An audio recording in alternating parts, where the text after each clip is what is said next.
আমি বলবো যে প্রস্রাবের জ্বালাপোড়া ভাই খুব কঠিন। আপনি যদি কম পানি খান, একটু রোদে গেলেই দেখবেন যে প্রস্রাবের জ্বালাপোড়া করতে।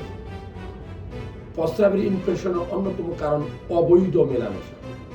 আপনার ওয়াইফ, আপনার পার্টনার ছাড়া যদি আপনি কোথাও অপরিচিত কারোর সাথে মিলামেশা করেন, মিলন করেন, তাহলে সেক্সুয়ালি ট্রান্সমিটেড কিছু রোগ আছে, gonorrhoea, syphilis, AIDS, chronic cystitis, প্রস্রাবের প্রচন্ড ইনফেকশন হয়, কয়েকদিন পর ইনফেকশন হয়।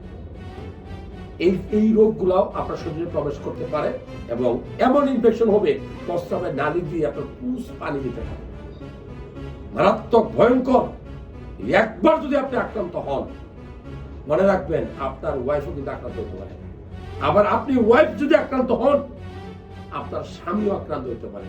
এই জন্য অবৈধ মেলামেশা, অনৈতিক কাজ, অপরিচিত পার্টনারের সাথে প্রোটেকশন ছাড়া যদি আপনি মেলামেশা করেন, তাহলে আপনার এই রোগগুলো হতে পারে।